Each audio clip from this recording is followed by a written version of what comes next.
अस्सलामुअलैकुम दोस्तों, साहिल ट्रिक्स में आपको वेलकम करता हूँ। दोस्तों उम्मीद करता हूँ कि आप ठीक ठाक होंगे, मज़े से होंगे, खुश होंगे। आपकी एक छोटी सी गलती बहुत बड़े मुश्किलात का पेश खेमा जो है वो हो सकती है।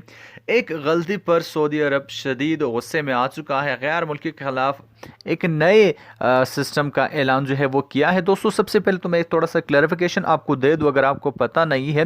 रिसेंटली जो हरासमेंट के दो केसेस सामने आए हैं, एक तो कल मैंने आपके साथ शेयर किया कि एक दुकान में जो एक बंदा है एक औरत को हरास कर रहा है, वो वाकया। एक दूसरा वाकया जो कि पेश आया जब एक औरत को गाड़ी में हरास किया जा रहा था। तो ये दोस्तों कुछ वाकयात ऐसे सामने आए जिस पे सऊदी शोरा को जो है वो एक्शन लेना पड़ा। अब यहाँ पे एक मेंबर ऑफ शोरा ने सजेस्ट किया है कि तमाम पब्लिक एरियाज में सीसीटीवी कैमरास जो है वो नस्ब किए जाए।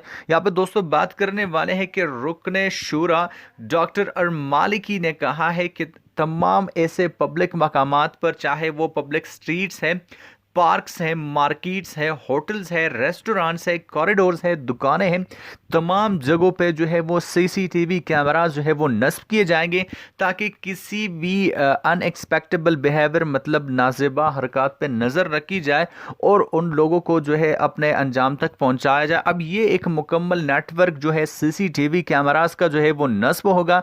रेस्टोरेंट्स, पार्क्स, कॉरिडोर, शॉप्स, तमाम होटल्स वगैरह वगैरह में ये जो चीज़ें हैं वो सीसीटीवी कैमरास की लगाने की तजवीज़ जो है वो पेश की गई, और मुझे पूरा उम्मीद है कि शोरा इसको पास कर लेगा और बहुत जल्द ही इन तमाम जगहों पे जो है वो इन सीसीटीवी कैमरास का नेटवर्क जो है वो फैलाया जाएगा, ताकि किसी भी नाजेबा हरकत को पे नज़र रखी जाए और उसे अंजाम तक पहुंचाया जाए। तो आप इस तजवीज़ के बारे में क्या कहते हैं? क्या सऊदी अरब के तमाम स्ट्रीट्स, पार्क्स, होटल्स, शॉप्स वगैरह में सीसीटीवी कैमराज लगाने चाहिए या नहीं? आप इसके बारे में क्या सोचते हैं? नीचे कमेंट बॉक्स में मुझे ज़रूर बता सकते हैं। तो मैं मिलता हूं आपसे एक नए वीडियो के साथ, तब तक के लिए दीजिए इजाज़त। अपना ढेर सारा ख्याल रखिएगा, दुआओं में याद रखिएगा। अल्लाह हाफिज़।